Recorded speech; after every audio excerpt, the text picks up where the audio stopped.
사람들은 흔히 인간의 생애를 생로병사라는 말로 요약해서 표현합니다. 생로병사, 세월이 흘러서 늙고 병들어서 결국에 죽는 것이 인생이다. 참 허무하죠. 좀 힘이 좀 빠지게 되는 그런 말이 아닐 수 없습니다. 그런데 누구도 이것을 부인할 수가 없습니다. 여기서 벗어날 수가 없습니다. 현실입니다. 그래서 더 안타까운 거죠. 자, 그렇다면 성경은 우리 인생을 뭐라고 말씀하고 있습니까? 성경이 말하는 인생은 어떤 것입니까? 제가 지금까지 신앙생활 해오고 또 나름 성경을 열심히 연구한 결과 성경이 말하는 인생은 한마디로 점입가경입니다. 점입가경. 갈수록 새로운 경치가 펼쳐져요. 전에는 보지 못했던 아름다운 광경이 전개가 돼요. 전에는 체험하지 못했던 놀라운 은혜가 또 펼쳐져요. 와, 멋있다. 저는 지금 은퇴라는 걸 해가지고 처음 해봤어요. 은퇴를. 여러분 해보셨어요? 은퇴? 처음 해봤어요. 해보니까 어떨까 막상 하니까 좋더라고요. 은퇴가 좋은 거예요. 하나님께서 은퇴 이후에 얼마나 또 은혜를 주시는지 참 은퇴가 이렇게 좋은 거구나. 그걸 참 은혜 가운데 더 절실하게 느끼고 체험하면서 하루하루 지내고 있습니다. 주님을 믿는 사람, 주님을 모시고 살아가는 사람의 인생은 점입가경. 갈수록 아름다운 경치, 더 풍성한 은혜, 놀라운 하나님의 역사를 체험하게 될 줄로 믿습니다. 우리의 미래는 밝습니다. 아직 최고의 것은 오지 않았습니다. 더 좋은 것이 기다리고 있습니다. 그게 우리의 믿는 사람의 인생입니다. 믿음의 눈으로 볼 때의 인생은 그렇습니다. 자, 광석교회는 제 마음의 고향입니다. 30여 년 세월을 제가 여기서 우리 선배님들 또 후배님들과 함께 보냈죠.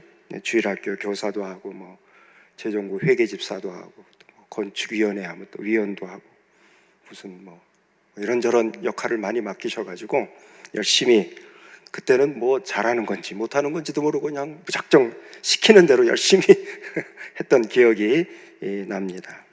그런데 제가 그렇게 일을 했던 것보다 훨씬 더 중요한 게 있습니다. 그거는 돌아가신 저희 어머님 이분순 권사님 모친께서 바로 우리 광석교회에서 예수 그리스도를 만나고 이 광석교회에서 새로운 인생을 살기 시작하셨다는 겁니다. 충남 부여에서 완전히 알거지가 돼서 무작정 상경했습니다. 뚝방촌, 저기 비만 오면 지하 방으로 물이 들어찹니다. 비만 오면 그냥 완전히 수재민이, 곧바로 수재민, 노숙을 하는 거죠. 그게 다 마를 때까지 거리에서 잘 수밖에 없습니다. 거지 아닌 거지 생활을 하면서 그야말로 죽지 못해서 살던 그 시절 누군가 광석교회에 나가시던 분이 우리 어머님을 전도하셨어요. 당신 그러다가 죽게 생겼어. 예수 믿어. 그게 꽂힌 거예요. 맞아요. 어머님은 죽어가고 있었어요. 꿈이 있습니까? 비전이 있습니까? 살 대책이 있습니까? 먹을 게 있습니까? 입을 게 있습니까? 아무것도 없어요. 알거지죠. 나오느니 한숨. 그런데 예수 그리스도를 영접하고 나서 절망이 소망이 됩니다. 한숨이 변해서 찬송이 됐습니다. 그렇게 어렵게 생활하는데 어머니 항상 찬송을 흥얼거리시요. 뭐가 좋아? 내가 보기엔 거지인데. 좋은 거예요. 왜? 예수를 만났거든. 생명의 영이 충만하거든. 빛이 들어왔거든. 그러니 그 어려운 형편에도 입에서는 늘 찬송이 나옵니다. 저는 그걸 들으면서 반심한, 저게 무슨 뭐 하는 건가? 나중에 우리 어머님이 뒤를 이어서 저도 우리 광석교회 출석하면서 새로운 인생을 그 전까지 저는 거리에서 껌을 팔았습니다. 거리에서 껌 파는 소년 김용수, 성동역이라고 있었어요. 아세요? 역전, 기차가 왔다 갔다 하던 시절에 그 역전에서 저는 껌을 팔았어요. 네, 먹고 살 것도 없으니까. 그러다가 어머님이 예수를 믿고 정신을 차리시고, 이 아이를 학교를 보내야 되겠다. 그래서 제가 늦은 나이에 학교를 중도에 편입을 했습니다. 초등학교를. 네, 그리고 교회 생활을 시작한 거죠. 광석교 교회 생활을 시작했던 것이죠. 참 그 시절 생각하면 꿈만 같습니다. 만약에 그렇지 않았다면 제 인생이 어떻게 전개됐을까? 광석교회 청년 시절에 저는 하나님의 은혜로 목회의 기본적인 것을 다 배웠습니다. 청년 시절에. 그때 제가 전도를 배웠어요. 청년회장을 맡았는데 청년부 숫자가 너무 적은 거예요. 제가 보기에 이건 아니다. 그래서 그 당시에 백화점이 들었습니다. 제가 청년회장 시절에 여기 백화점이 있었어요. 길 건너 제기역 부근에. 기억나세요? 끄덕끄덕 하시는 분은 아시는 거고 나머지는 그랬나? 백화점이 있었어요, 여기. 제가 그때 이제 은행에 다닐 때니까 은행 퇴근하고 나면 백화점 문 닫기 전까지 거기에 가서 직원들을 전도했어요. 주로 여직원이죠. 그 여자를 꼬시러 간 게 아니고 잘 들으셔야 됩니다. 전도하러 백화점을 휩쓸고 다녔어요. 누가 시킨 것도 아니에요. 그냥 그렇게 하고 싶었어요. 그래가지고 그 당시에 제 기억이 맞다면 5, 60명 이상으로 부흥을 했어요. 그래서 그 당시에 지하 집회 장소였는데 장소가 부족해가지고 어디서 모여야 될까 굉장히 고민을 많이 했던 그런 기억이 납니다. 제 목회의 실습을 저는 그 당시에 이미 청년 시절에 다 했던 것이죠. 하나님께서 그런 기회를 주셨습니다.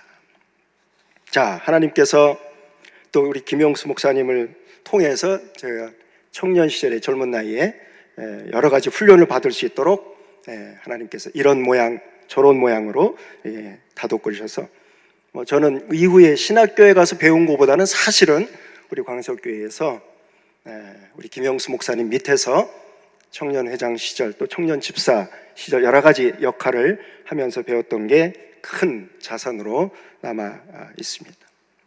자, 오늘 우리가 읽은 본문은 하나님께서 당신의 백성들에게 승리를 안겨주시겠다는 약속의 말씀입니다. 자, 그런데 이 말씀을 듣고 있는 이스라엘 백성들의 영적인 상태가 어떤가? 이사야 1장 15절 이하의 말씀 제가 읽습니다. 너희가 손을 펼 때에 내가 내 눈을 너희에게서 가리고 너희가 많이 기도할지라도 내가 듣지 아니하리니 이는 너희의 손에 피가 가득함이라. 손에 피가 가득하다. 하나님께서 그들의 예배를 도저히 받으실 수가 없다는 거예요. 기도를 듣지 않으시겠다는 거예요. 사랑 많으시고 자비하신 아버지께서 왜 그러시나? 왜 이러시지? 그 이유가 바로 뒤에 납니다. 너희는 스스로 씻으며 스스로 깨끗하게 하여 내 목전에서 너희 악한 행실을 버리며 행악을 그치고 선행을 배우며 정의를 구하며 학대받는 자를 도와주며 고아를 위하여 신원하며 과부를 위하여 변호하라 하셨느니라. 보세요. 예배를 드리지 않은 게 아닙니다. 예배를 열심히 드렸어요. 기도하지 않은 게 아니에요. 기도 열심히 했습니다. 나름대로 신앙생활 열심히 했습니다. 그런데 그들의 행실은 어떤가? 교회 밖에서의 예배 드리고 나서의 그들의 모습은 어떤가? 손에 피가 가득했다. 한마디로 말씀하고 있습니다. 하나님께서 안타까운 마음으로 말씀하십니다. 사랑하는 나의 자녀들아, 그 악한 행실을 버리고 선한 일에 힘쓰기를 바란다. 불의한 일을 버리고 정의로운 일에 마음을 쓸 수 있기를 원한다. 곤경에 처한 사람들을 도와주고, 부모 잃은 그 아이들을, 홀로 사는 아이들을 도와주고, 병들어 신음하는 그 어르신들을 좀 돌봐주면 좋겠구나. 그들의 억울하고 답답한 사연들을 경청하고 그들에게 힘이 되어주면 좋겠구나. 경건의 모양은 있지만 경건의 능력은 상실한 사람들, 종교적인 행위는 열심히 하고 있지만 하나님의 뜻과는 전혀 상관없이 사는 사람들, 예배 시간에 은혜 받았다면서 감격 어린 표정을 짓고 이내 돌아서서는 잊어버리는 사람들, 입으로만 주여 주여 외치는 사람들, 복받을 자격이 전혀 없는 사람들, 하나님께서 바로 이런 사람들에게 말씀하고 계십니다. 내가 너희들을 구원할 것이다. 내가 너희에게 복을 줄 것이다. 내가 너희에게 승리를 안겨줄 것이다. 죄악에 쓰러지고 넘어진 사람들, 죄로 치우치고 또 치우친 사람들, 죄악에 물들어서 도무지 가능성이 없어 보이는 그런 사람들, 그럼에도 그들을 자비의 눈으로 보시는 하나님, 그들을 불쌍히 여기시고 복을 내려주시고 약속의 말씀으로 그들을 붙들어 주시고 그들의 걸음을 인도해 주십니다.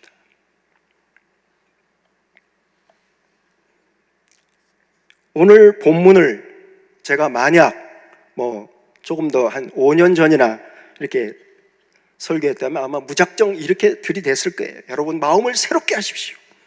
하나님 원하시는 굳건한 믿음을 가지고 새 출발하십시오. 그러면 주님께서 우리를 평강의 길로 인도해 주실 줄로 믿습니다. 그렇게 외쳤을 것 같아요. 그런데 지금 저는 그렇게 자신 있게 외칠 수가 없습니다. 그럴 수가 없습니다. 조금이나마 주제 파악을 했기 때문이죠. 저 자신이 얼마나 연약하고 간사한 존재, 얼마나 교만하고 강팍한 인간인지를 조금은 깨달았기 때문입니다. 하나님께서 저를 이 자리에 세우신 이유가 무엇일까? 다시 원점으로 돌아가, 다시 초심을 가지고 내 신앙을 제대로 지켜라 하는 뜻에서 저를 이 자리에 세우시지 않았는가 하는 생각을 해보게 됩니다. 폴 트루니에라는 사람이 있습니다. 들어보신 분 계실 거예요. 폴 트루니에. 이분이 강자와 약자라는 책에서 이렇게 말합니다. 상대방을 변화시키는 것이 중요한 것이 아니라 중요한 것은 하나님의 도우심을 힘입어 나 자신을 변화시키는 것이다.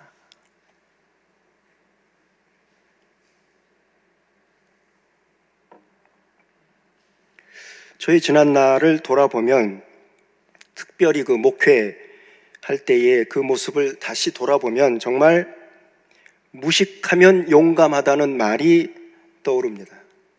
무식하면 용감하죠. 그럼에도 태에서부터 저를 아시는 하나님께서 길이 참으시고 용납해 주시고 기다려 주시고 받아주셨습니다. 그 엉터리 같은 짓을 때를 따라 은혜를 베풀어 주셨습니다. 그래서 오늘 이만큼이라도 살게 된 줄 믿습니다. 정말 하나님의 은혜 아니면 저는 여러분 앞에 설 수 없는, 고개를 들고 다닐 수 없는 그런 간악한 사람입니다. 은혜 아니면 이란 찬양을 제가 설교를 준비하면서 우리 성도님들하고 같이 부르면 좋겠다 하는 생각을 했습니다. 은혜 아니면 살아갈 수가 없네. 은혜 아니면 살아갈 수가 없네. 호흡마저도 다 주의 것이니 세상 평안과 위로 내게 있어도 예수, 오직 예수뿐이네. 우리 함께 찬송 한번 해보실까요?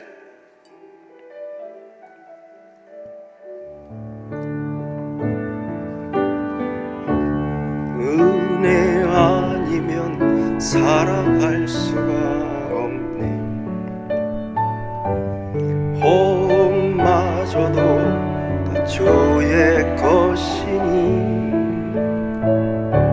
세상 평안과 위로 내게 없어도 예수, 오직 예수뿐이네. 은혜 아니면 살아갈 수가 없네. 호흡마저도 다 주의 것이니 세상 평안과 위로 내게 없어도 예수, 오직 예수뿐이네. 크신 계획, 크신 계획 다 볼 수도 없고 작은 고난에 지쳐도 적게 묶인 나의 모든 삶 버티고 견디게 하시네. 은혜 아니면 살아갈 수가 없네. 나의 모든 것 다 주께 맡기니 참된 평안과 위로 내게 주신 주 예수, 오직 예수뿐이. 크신 계획, 크신 계획 다 볼 수도 없고 작은 고난에 지쳐도 적게 묶인 나의 모든 삶 버티고 견디게 하시네. 은혜 아니면 살아갈 수가 없네. 나의 모든 것 다 주께 맡기니 참된 평안과 위로 내게 주신 주 예수, 오직 예수뿐이네.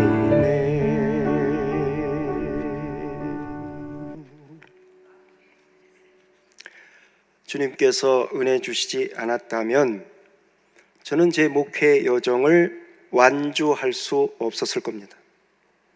제 힘으로는 도저히 불가능한 사이겠어요. 주께서 은혜 주시지 않았다면 살면서 기쁨과 보람을 결코 맛볼 수가 없었을 겁니다.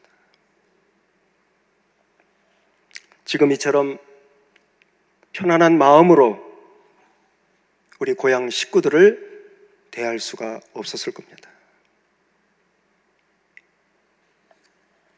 주께서 은혜 베푸시지 않았다면 저는 지금까지 살아남아 있을 수도 없었고 사람 구실을 할 수도 없었을 겁니다.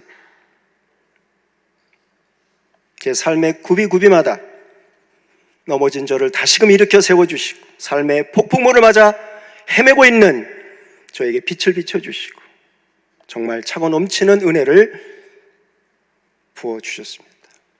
작년 연말 은퇴를 예고하고 저는 아무런 예식을 하지 말라, 어떤 손님도 초대하지 말라, 외부에 알리지 말라, 내부 행사로 예배 설교 마지막까지 제가 하고 광고 시간에 성도님들께 인사드리고 그날 제가 은퇴를 했습니다. 그런데 이 소식을 전해 들은 후배 목회자들 30여 명이 선배님 어떻게 은퇴 예식을 안 하십니까? 저희가 하겠습니다. 일산 한 예배당을 자기네가 정하고 거기에 은퇴 감사 예배 모든 세팅을 다 해놨더라고요. 가보니까 월요일 날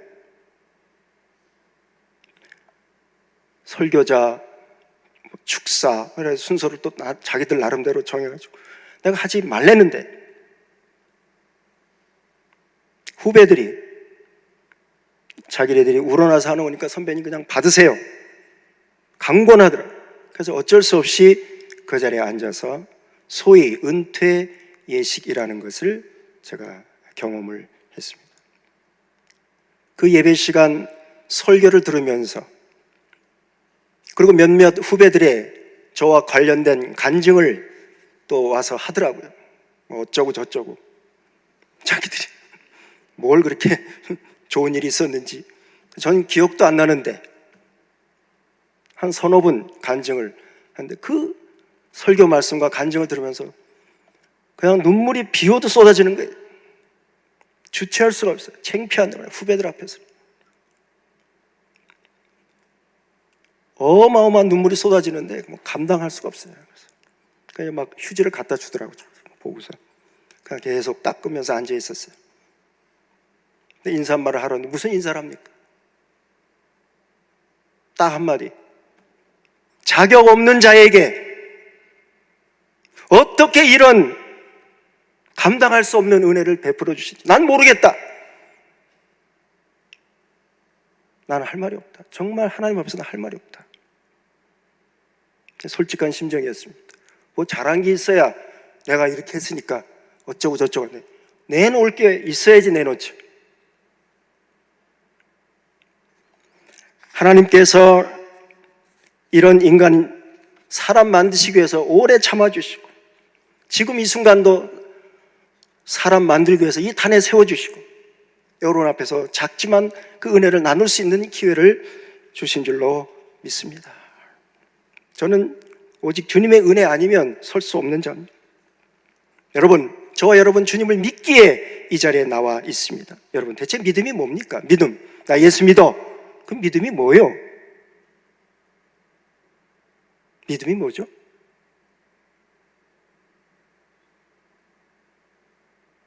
쉬운 질문을 하면 굉장히 어렵습니다.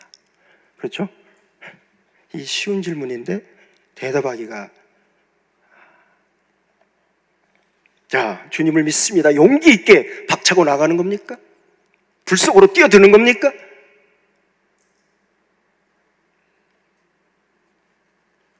할 수 있다, 하면 된다, 해보자 외치면서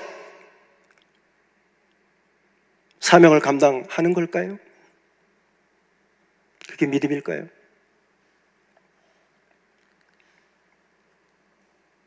저와 여러분은 인정하고 싶지 않지만 갈대와 같은 존재, 언제든 넘어질 수 있습니다.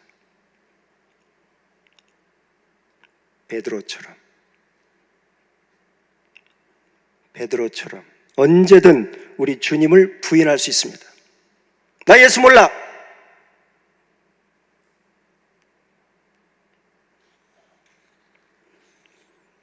진정한 믿음이란 전혀 의심하지 않는 것이 아니라 수많은 망설임과 실수, 온갖 실패와 좌절에도 불구하고 부끄럽지만 다시금 눈을 들어서 우리 주님을 바라보는 것입니다.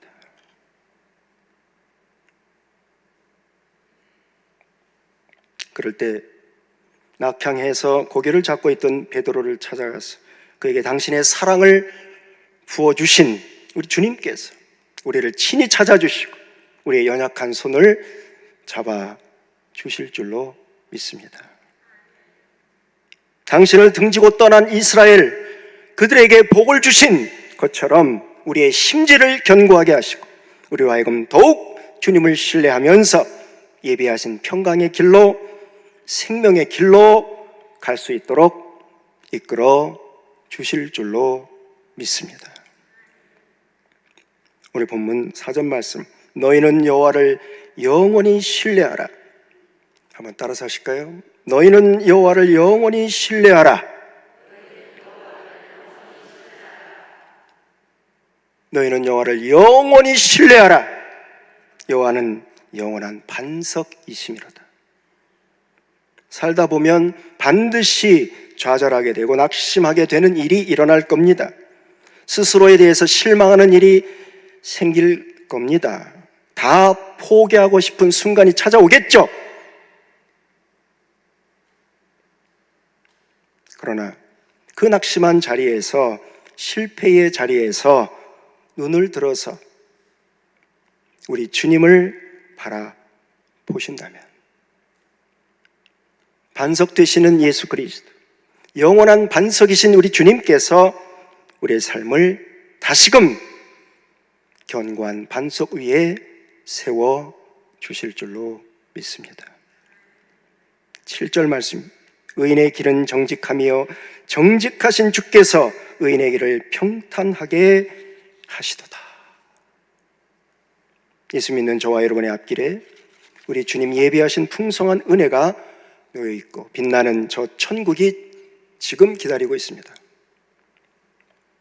때론 힘들고 지친 자 하더라도, 아니 모든 걸 내려놓고 싶은 순간을 맞이한다 하더라도 우리 위에 모든 것을 내주신 주님, 여호와 일의 점입 가경에 축복을 예비하시고 우리로 하여금 그 은혜를 누리기 원하시는 주님 바라보면서, 비록 스스로 실망하는 순간이 온다 하더라도, 비관적인 상황이 전개된다 하더라도 연약한 무릎을 다시금 일으켜 세우고 한 걸음 한 걸음 믿음의 주여 온전케 하시는 우리 주 예수 그리스도 의지하고 천성을 향해 나아가는 저와 여러분이 되기를 주의 이름으로 축원합니다.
다시 오시